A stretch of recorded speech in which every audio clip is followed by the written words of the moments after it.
Hey everyone, good morning, good afternoon, and good evening to you from wherever you are listening in from. It is your man again, Diego Ife, and you're listening to yet another upload of the Boon podcast. So, this is a request video from one of my subs, Hits a Guy 23145. Shout out to you, bro. He has asked me to draw or to compile a list of book recommendations that would help whoever is interested in understanding Nigeria's beginnings or its origins, its trajectory, and where it finds itself today. I would start with reading Alauda Equiano's book, young man, boy, born in 1745 in present-day local government area Isike, Anambra State, southeastern Nigeria. And he was captured at the age of 11, came from a very sort of happy home, lovely upbringing, and he had quite a remarkable story. Very remarkable story. Very motivated, diligent, hardworking man. He actually taught himself. When I say taught himself, he was the one that really drove his literacy. So when he was serving under, of course, enforced labor as a soldier in the 7 Years' War, he was working. When he wasn't fighting, he was reading, trying to improve his literacy to the extent that he was able to write this book, right? I highly recommend it, honestly. Fascinating book. I've got immense amount of respect. And it was ruled, not only was he a stalwart in terms of his achievements, but he died the wealthiest man in the diaspora. He was the wealthiest man, I believe, in the Black Atlantic at the point of his death. Okay. He has, I don't think there's not another person that has the kind of narratives that he does. Why I'm saying that it's worth reading is it kind of gives a bit of an idea as to the events that were taking shape in the build up to colonialism. One thing I found interesting, and this is partly speculative, but I think it's more likely than not. He mentioned the different, in terms of like taking in his observations, seeing family cultivating yam, beans and plantain, as in, the beans, plantain, cocoa yam, etc., right? He spoke about palm oil in abundance. What did Britain do when it was passing its abolition propaganda 1807/1808? It announced that part of its transition away from illegitimate trade in human flesh to legitimate trade would be palm oil, right? And so the idea was to step up the production so that Britain, which was at that point building out its cotton workforce, right, would have the money, not the money, sorry, the palm oil to oil the machines that are used for like the cotton spinning and, refinement stuff that they were doing. And also to make candles, to make soaps, etc. So, yeah, the irony was, though they claimed that it was a switch to legitimate trade, they still used domestic slavery. Now, this book here, Slavery and the Birth of an African City, right? Basically talks about Lagos. It talks about essentially, I wasn't gonna recommend that primarily, but just because if you're interested so much in how Lagos became Lagos today, that book will give you the whole chronology. But without even doing much of too much of an overview on that particular book, it talks about the domestic slavery that was not only utilized to produce the quantities of palm oil that Britain needed, but the missionaries that were also part of like the whole colonial process at the time, they also more or less gave their approval because it served their wider interests. So not only did the colonial administrators kind of, essentially approve it, whether that was vocally or by a mission, right? The Christian, the missionary, the clergy also supported it. Worthy of note, something to think about, right? So anyway, this book, yet again, Alauda Equiano, written by himself. Moving on from that book, there's a book, I believe this book was released in 1983, but it was written probably up until like the late 1970s. It's a book called A History of Nigeria by Elizabeth Eseche. Elizabeth Eseche was a New Zealand, I think she's still alive, New Zealand academic. New Zealand slash Nigerian academic. She met an Igbo man, I think was an international student, and they married, right? And I think that was what triggered her interest in, you know, Nigeria and slash Igbo and various other cultures. She's written extensively. She's probably one of the most significant Africanists of the 20th century, right? 20th slash 21st century. That book, if you want to know about, when I say the history, whether we're talking about how many ever years ago when, you know, humans were, what's what I'm looking for here, kind of in that whole evolution process, whether it's about radio, carbon, sort of like dating in terms of like antiquity and certain discoveries in a Bronze Age, how the different ethnic groups became to be what they are, their folklores, you know, myths of origin, the things that make them peculiar from one group to another, how religion, whether that's Christianity or Islam, entered the fray, and very interesting, very interesting. So if you're interested, the description, when Hitsugaya made the request, this particular book was the first thing that came to mind. However, I think it serves a certain purpose, but it's not enough for you to really get a complete picture of what's going on. To that end, I would say there's two books I'd recommend that are probably very good for that. One is called The Trouble with Nigeria by, Chinua Achebe. The other one is This Present Darkness, A History of Nigerian Organized Crime by the late Stephen Ellis, God rest his soul. If you want to understand I want to use the F word. If you want to understand the mess that is Nigeria, those two books, I would say, yeah. So between, and I'll just do a recap. 1. Alado Equiano, Narratives. 2. Elizabeth Isiche, History of Nigeria. 3. This Present Darkness, A History of Organized Crime by the late Stephen Ellis. 4. The Trouble with Nigeria by Chinua Achebe, man. I feel blessed to have been able to read these books. You know, people can, you know, kind of like nitpick on certain things and say, I don't agree with that, and often people that haven't read, mind you, but those books, I think they're game changing in terms of like understanding things. The thing is, I ain't gonna lie to you, I got a lot of books. So those 4, I would say, are essential reading. However, there's other books that I've really enjoyed.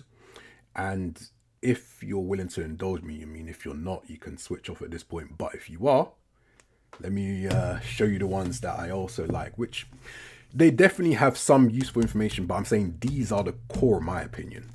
This one, there's a book written by Max Heelan called What Britain Did to Nigeria, right? And so he talks about a whole load of things, whether it's to do with the different kind of rulership or leadership. So whether that's the feudalism that the Northern Caliphate, Northern Nigeria had, the former House of Kingdoms, whether it's pockets of like, you know, like the separate like Yoruba kingdoms, polities, and of course your empire. And of course the, challenging the idea that Igbos are Republican or decentralized in terms of their leadership. I mean, they mostly are, but he cites the Obi of Onitsha as like a notable, shall I say, difference. So it gets a bit complex. I won't go too much into like sort of leadership, but he talks about that. He talks about the Royal Niger Company, which essentially was a company that was trading in and around like sort of the Niger Delta and what have you, had been trading for a while, but decided they had colonial pursuits and decided that, you know, given the onset of legitimate trade, they needed to make sure they could get a palm oil monopoly. And that meant taking out a certain Jaja of Opobo, who's from present-day Imo State, but moved to Ijo land, if you will. I'm not sure if I would call it Ijo land. That's open for debate. Some people call it Ijo land, some people call it Igbos, some call it both. But anyway, he founded his own settlement. He was probably the most prodigious palm oil trader in the Niger Delta. Very intelligent. He had outsmarted the Royal Niger Company and other British traders in the area, so they had to basically kill him. I will save you all the details. It speaks about Boko Haram's origins as well. And yeah, very interesting stuff. I won't. Reading is believing. Okay. Now, one ugly chapter, which I would even argue to a certain extent really set the foundation for Nigeria, is the Biafran genocide, right? And it's one which has been very contentious because there are people who, for instance, have certain biases. And when you've lived with such biases for so long, and then you might be gradually disabused of certain ideas that informed that contempt, apathy, antipathy, it leads to a cognitive dissonance, right? So this book here, I would say, I've read several books about Biafra, mind you, but this book here, The Biafra Story by Frederick Forsyth, I would recommend as a central reading. If someone that may not want to read certain books about this topic that they might think is biased, I think his book is the most, how would I put this, the most credible. I think it's the most credible, and I think it's the most, in terms of, when I say, I don't want to say balanced, you can't really, there's no, for me, I think the concept of genocidal apologetics is just abominable. It makes me sick to my core. So that's not what I'm talking about. Genocide is black and white as far as I'm concerned. You can look at the UN convention that pertains to it. But what I'm saying in terms of balance, he's not a Nigerian. So he didn't really have a vested interest in trying to push a certain narrative that would portray one group or another group in a bad light. So this book is very insightful. Highly recommended. Again, The Biafra Story, Frederick Forsyth, The Making of a Legend.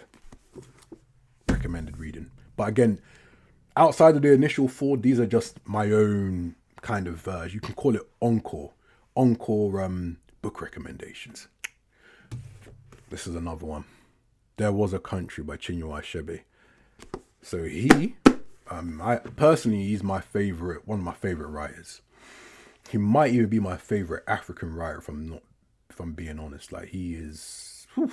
But yeah, the book just talks about, he speaks about his own experiences growing up in the Nigeria colony, the sense of anticipation that came with the onset of independence, and some of the opportunities that were lost, some that were gained. He was, God rest his soul, fantastic writer. If I could be half the writer he was or is, I think his legacy lives on, it would, words beat me. Fascinating, man. Now, and this is why propaganda is horrible. There's this notion of the danger of a single narrative. And there's some people that like to almost have like a long distance relationship between reading and being fully informed and clinging on to certain biases because they find it might be sort of empowering. Certain people thinking being toxic is a form of self-empowerment. I can't comprehend it, but hey ho, it is what it is. So a certain somebody who I have a lot of respect for is Chukwu Emeka Odumegwu Ojukwu. Now, a lot of people have said he's a warlord, he messed up the country, this, that, the other. Narratives.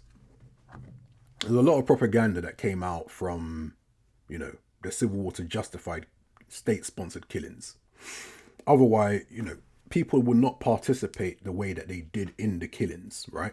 And a lot of it were people being useful idiots. Angry, inhumane, useful idiots. And essentially taken on the burdens of their leaders, whilst their leaders systematically impoverished them, regardless of whether it's First Republic, military rule, Second Republic. So First Republic was 1960. So 1st of October 1960 up until around the 15th of January 1966. So just 5 years and some change or so, right? I think something like that. And then you had your military rule from like 66 to like 78 or thereabouts. Then you had the Second Republic, which was like 79 to like 83, just touching 84. Muhammad Buhari in his first iteration as head of state. Then he was deposed by Ibrahim Babangida. Then he, after being shaken by a coup attempt, and apparently according to certain insiders, he was never the same again, stepped aside, and there was a man called Moshood Abiola or MK Abiola, and he was someone that was very close to the military, very close to the military personnel, like the heads. He provided a lot of logistics and equipment in the past to facilitate coups. He had a lot of contracts, and of course, going by reports, he was a billionaire. He could be, because I know that I've met several of his children that I didn't know were his children until years down the line. I said, are they related? I don't know. But anyway, long story short, he was supposed to be the president. That was the deal that he cut. So there was an election that took place, I believe, was it in June 93, right? Where he won. And according to political commentators, both domestically and internationally, it was probably the most credible election held by, Nigeria at any time in its, in its existence, right? But because of, there's a few things I've written about it in my first book. My first book. Let me just kind of quickly give it a plug. It's relevant. Ethnic escapism and the black burden, right? And I've spoken about the idea, and it weren't me that came up with it, but it was part of my research when I identified it, and I thought I should document it. Apparently, he lost his mandate, not because the military had actually sold him out, which is one of the narratives that has persisted for a long time. There might be some credence in it. It's open to interpretation.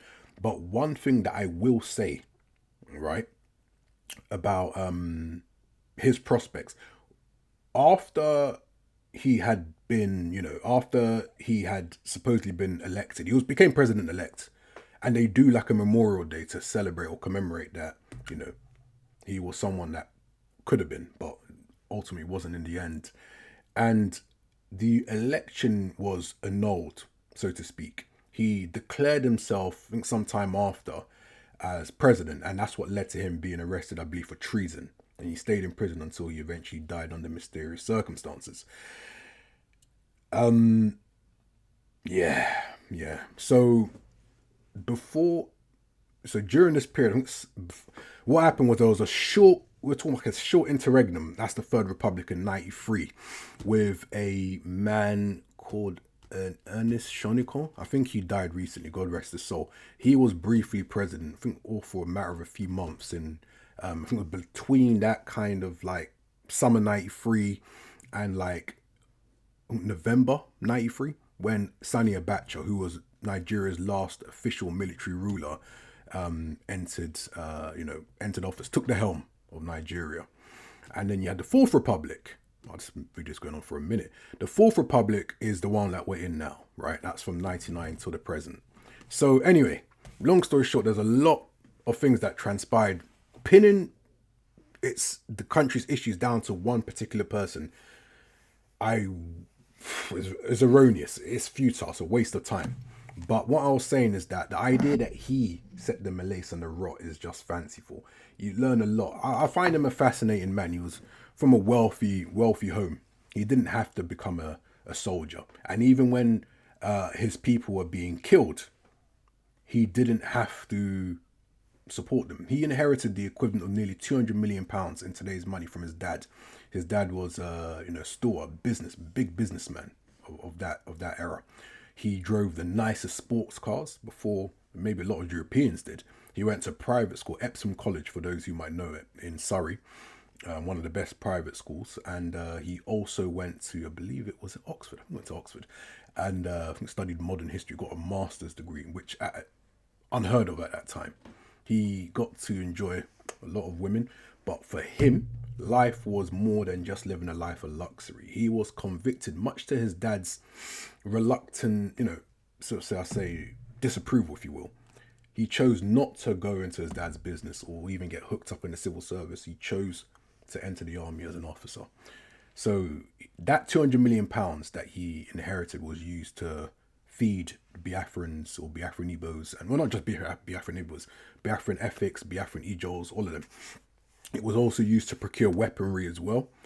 And, it impoverished him, but he exhausted his money. All his properties that were in Lagos and sort of federal territory, they got confiscated under the Abandonment Act. So he lost a lot. And I would say if someone is able to take away their biases and look at something for what it is, there's a lot that can be learned. And I think this might sound crazy. Outside of people like maybe Chinua Achebe and there's certain people that are quite remarkable Nigerians, yeah. His story, I think, is possibly one of, if not the most remarkable, given what he lost out on and the way that he was, the burden he carried for the rest of his life due to his selflessness. And I think there's a lot of lessons for those that might not be so, disposed to him.